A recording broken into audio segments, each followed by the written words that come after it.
In today's video, gone in under 2 minutes. That could be your brand new 300 series, your Prado 250, your current generation RAV4, or even sundry Lexi parked out there in the driveway or worse, in some back street or a car park near you. This is happening because Toyota seemingly couldn't be asked engineering in a reasonable level of security on the CAN bus, so theft is out of control. If you're wondering why your insurance premiums have spiked on vehicles such as this, that would be it. They got this wrong, but you're paying, right? Doesn't seem fair somehow, really, does it?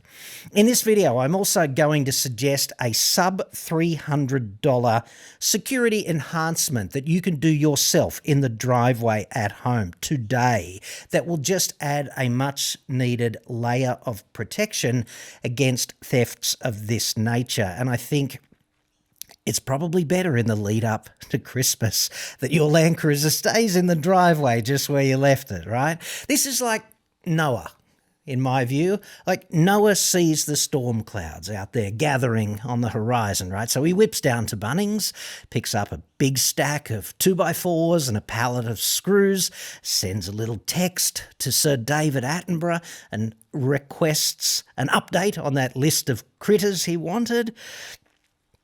The point is, do it before the rain, dude, before the rain. And it's pretty clear that those black clouds are gathering on the horizon if you own one of those Toyotas.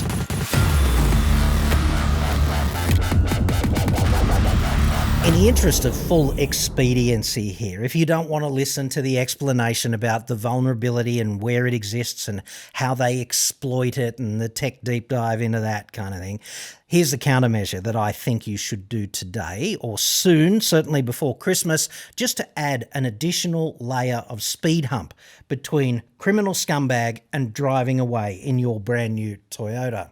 It's you fit one of these. This is the evcX throttle controller from Ultimate 9. This one is for a Triton. They are model specific, okay? So I've just been trying it for a couple of weeks now and I've pulled it out to show you. They're a pretty simple thing, but the important thing about this one, and the thing I really like about it from a countermeasure point of view, is that it has a lock mode. And if you engage lock mode before you leave your vehicle, what's going to happen is they can hack your car, they can start it, they can even put it in drive. And then they see the goalposts and the foot coming in through the posts on the full. Only problem is, of course, when they go like this to drive away on the throttle, nothing.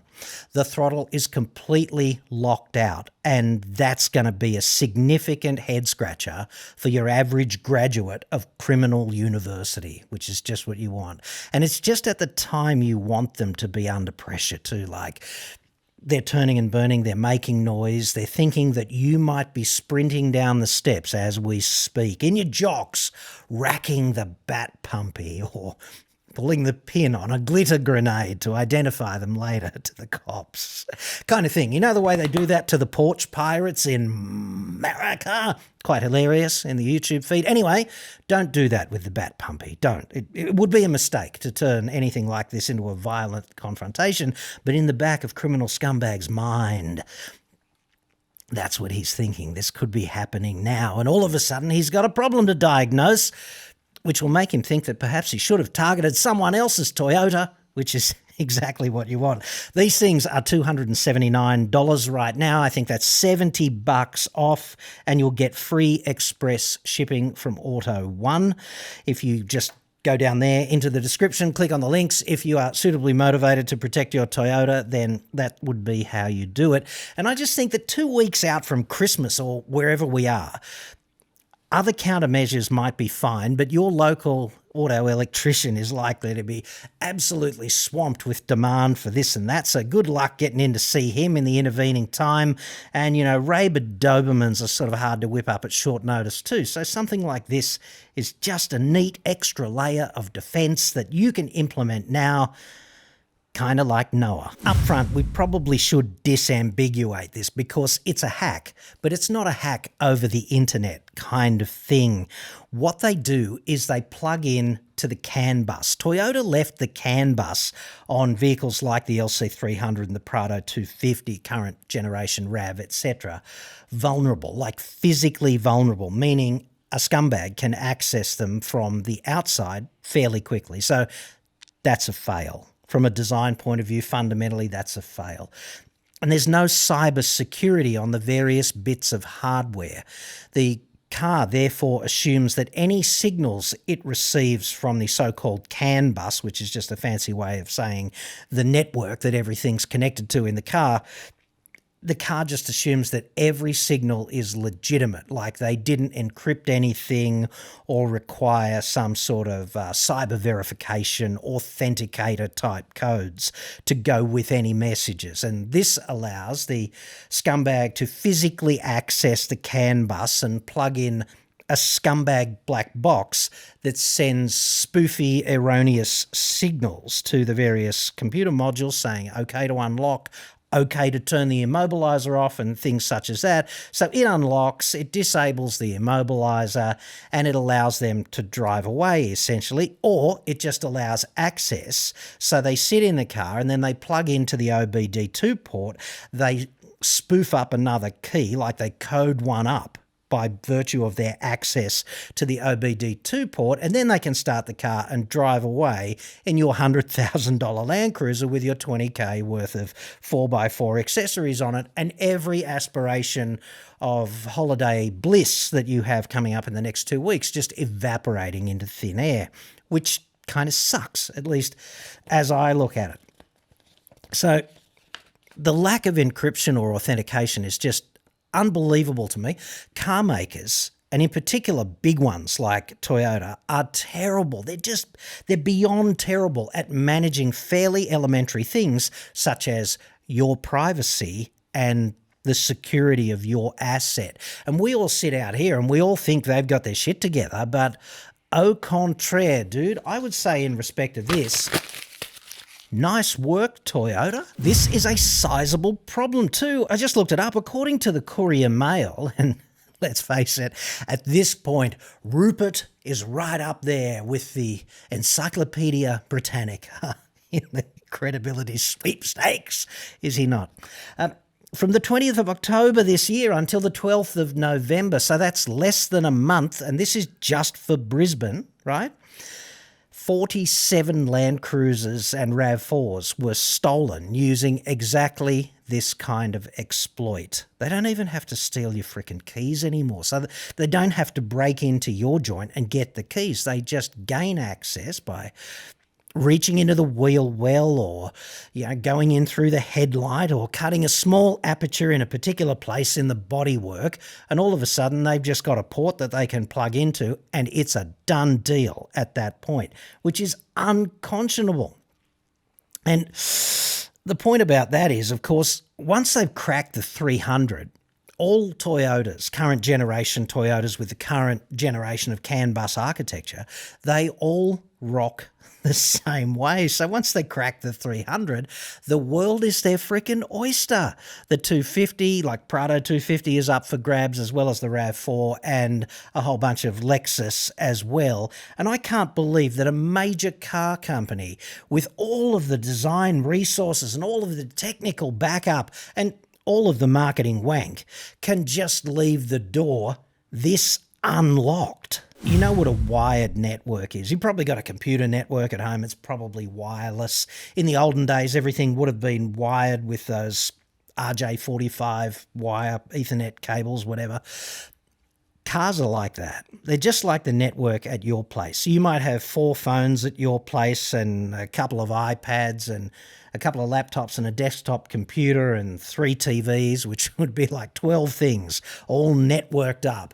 But I think if you ask the average person what they had connected, they say, I've got my computer on a network and sometimes my phone, right? Like, there are more things connected than you think. And with a car, it's freaking out of control because there's at least 30 or 40 different ECUs, like computers, electronic control units. There's an engine control ECU. There's a transmission control ECU. There's a body control ECU.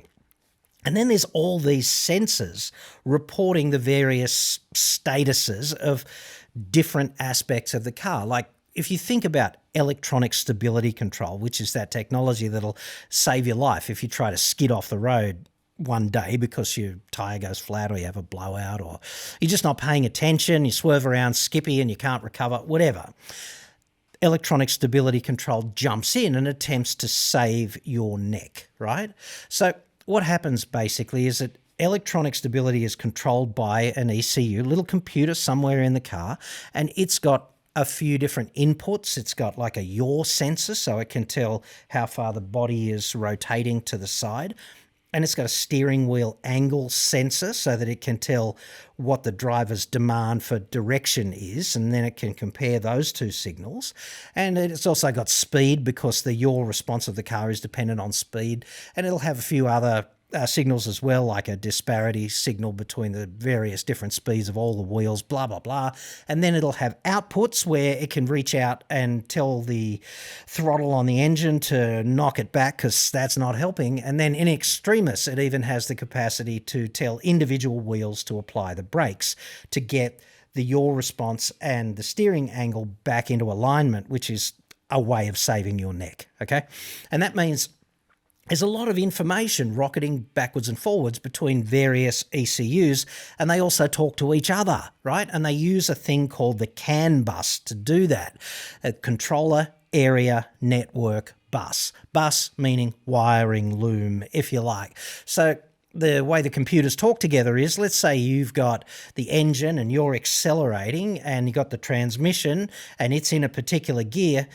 Those two things have to talk to each other because the engine says, getting close to the red line here, you have to get ready to shift, and the transmission goes, waiting. And then the transmission sends, or the engine sends a signal to the transmission saying, please shift now.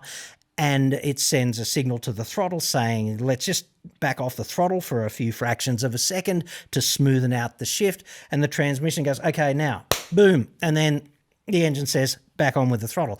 There's ones and zeros rocketing around the car at a freaking breakneck speed. And the way the pipeline for the ones and zeros is the CAN bus, the controller area network bus. But it's really just a network like your network at home when it used to be hardwired.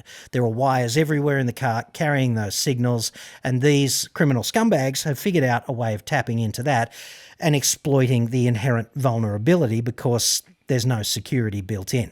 Pretty obviously, when you're defending anything, it's good to have layers of defense. And I guess the primary layer of defense here would be, well, where are you going to leave your car, and is there a safer option? And if you regularly park at home, a locked garage is probably a pretty good idea because to get to the car, they have to defeat the door, or a gate, or bollards, or things of that nature. And all of that's fine, but obviously you can't just leave your car parked in the frickin' garage. You have to use it from time to time. You have to take the fam to restaurants and events and national parks and things of that nature, and that involves leaving the car somewhere where it is fairly vulnerable. So other layers of defense, I wrote a few down here. You know, you could have a good old-fashioned sort of old-school 1990s steering lock because you can't plug into that. You have to physically disable it some way, right? So that could be a head-scratcher. All you need is a reason. The thief just needs a reason to think another one might be better. And if he sees a steering lock, okay, dude, like approved. Go and steal someone else's car. It'd be better if the cops just grab them, obviously, but go and steal someone else's car. When you get time, you could front up at the local auto electrician and ask them to put a kill switch in your car. Something that just disables the fuel pump would be ideal.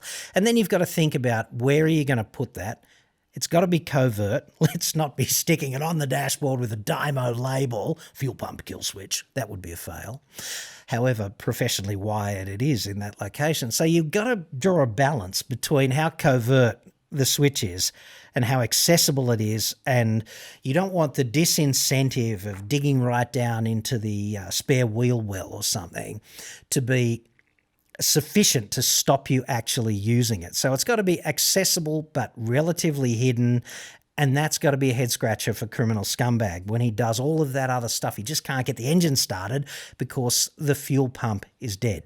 Okay, there's immobilizers you can fit as well, like proper independent immobilizers requiring some kind of PIN code or some other kind of authentication, like outside the Toyota ecosystem, which would make it extremely difficult for your average scumbag to figure out in the moment as well, with you sprinting down the stairs, holding the bat pumpy in your jocks kind of thing.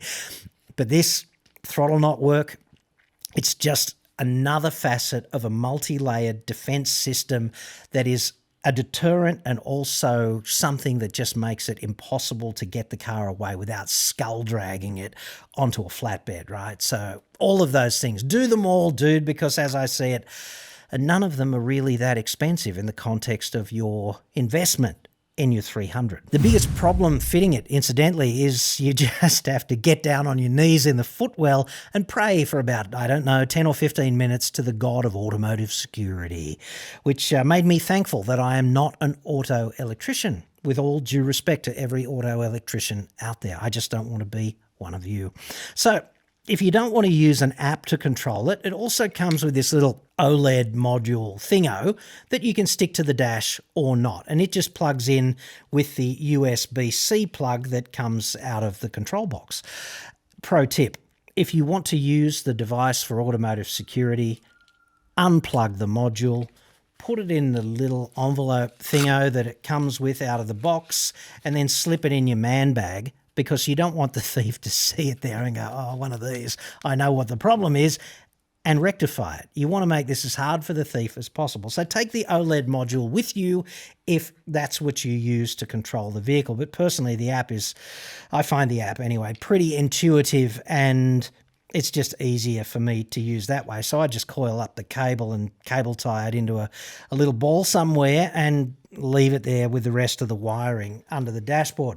So I'd suggest that in this situation, you're in lock mode. Even if the thief, you got your criminal scumbag, he breaches your bollards, he sedates your rabid Doberman, he oxycuts through your brand new 4340 gate, which would be exactly the wrong material to make a gate from, I'd suggest. But anyway, and then he lightsabers your freaking steering lock from the 90s, and he finds your fuel pump kill switch that you didn't hide well enough, and he code injects your LC300, right? He's going to start the car. It's going to start. It's going to go into gear. That's all good, all bad, whatever. But when he goes on the accelerator pedal, nothing, completely locked out. And the only solution then is like drag it up onto a flatbed. You're not going to be driving it up onto a flatbed. You'll have to winch it there, which is noisy and obvious in many of these circumstances, and they're probably not tooled up for that anyway. So if it's your Muppet CAN bus injection attack, he's going to be hoofing it at this point rather than kneeling down and praying to the god of automotive theft in the footwell and hoping to Christ that you don't deliver a bat pumpy enema in that moment. Criminal calculus should actually be a branch of advanced mathematics because they are so proficient. They're so good at negotiating a deal between risk and reward on the most favourable possible terms. They've got some PhD in it, most of them, right? So what you want to do is manufacture an environment that makes it super stressful, so fault finding and diagnosis and things of that nature just become profoundly unappealing in the moment. And you do that by adding time and complexity and risk. And they're doing the calculus continuously and they just think, Jesus, this is too hard. I'm out of here. And I'd suggest that if you pay $279 to protect a $130,000 Land Cruiser that you also took to ARB and said, yeah, mate, here's 30 grand, give us the lot. If that protects you once for under $300, it was probably good value at roughly 10 times the price. On throttle controllers generally, and specifically my experience of the evcX, they're not single-purpose devices, right? Like A kill switch or an immobiliser has one job.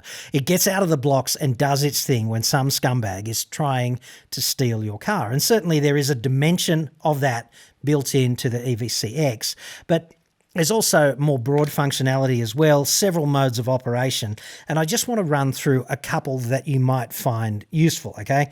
There's a valet mode, which I guess if you're slinging the keys to the valet and you don't want him to go off and do Ferris Bueller's Day Off with your pride and joy or VX Sahara or something, then it'll limit the throttle to 50%, which is more than he needs to whip out the back and park your car. So, yay. There's also launch mode, which I don't see being too useful to the average LC300 or Prado 250 owner. One never knows, of course, but that does seem to be a lot more of a Ranger Raptor kind of application, if you ask me. There's ultimate mode, which makes the throttle as snappy as possible if you like that, if you want that sort of sport car response. Great. Personally, I drive a bit like Nana in traffic on public roads, so not really my thing. There's an adaptive mode as well, where the unit looks at how you're driving and adapts to that. There's eco, which obviously just minimises the severity of throttle inputs to maximise fuel economy. But the mode that I think is a bit of an unsung hero that demands a little bit of the limelight is actually anti-slip mode, because that's got a couple of interesting applications to me. I'd be tempted to invoke it if I was teaching a young person to drive during their first couple of lessons, because you know how learner drivers, when they're brand new, like green virgin learner driver, is generally a little bit heavy on the throttle and the brake, and it takes a while to bake in the finesse that you need with both of those controls. If you invoke anti-slip mode, it just ramps that back a bit, and it might make it easier for your young driver when they're on that real steep piece of the learning curve, and there might be a little bit less for you as well, which could be pleasant. Obviously, in slippery conditions like rock shelves and it's raining and it's a bit muddy and it's really easy to spin the wheels, and when you spin the wheels, you tend to slide backwards. You've felt that, right? Well, it's because when the tread blocks are engaged and they're not slipping, you've got static friction, and the coefficient of static friction is higher than the coefficient of dynamic friction. So when you start to slip, the coefficient of friction between the blocks and what they're on drops, and that's why you slide backwards. And obviously in off-road situations, you've got throttle input, then you've got butterfly response, then you've got transmission response, and you've got torque at the wheels. And if that torque at the wheels is a bit snappy, it's really easy to break over the coefficient of static friction and get straight into dynamicsville, and then you'll be sliding backwards. Whereas if you use anti-slip mode in this situation, what it's actually designed for, then it's harder to get a snappy response out of the throttle, and it just winds back that response from the wheels and keeps you in static friction mode in situations where otherwise you might breach that and start sliding backwards.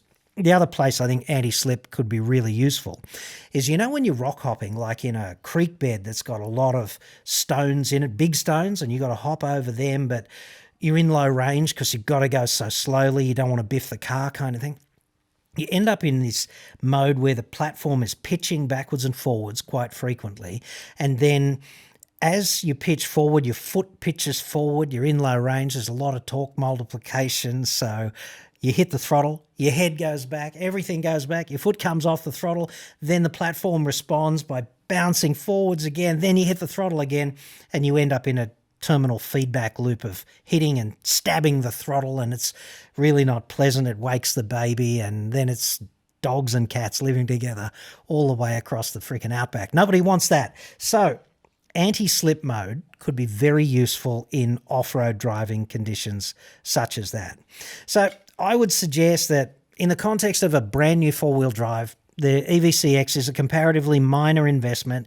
It can easily add a layer of protection that Toyota didn't think was warranted to those specific vehicles, LC300s and Prados and RAV4s and Lexus and things of that nature, which is great, but you might also benefit from it if you are a particular kind of driver and you would like a particular kind of response out of the throttle in particular driving situations, or you're just someone who likes to tweak the settings in response to the conditions that you're in the moment. And I'll have those links in the description. $279, $70 off before the 23rd of December, and you'll get free express shipping as well.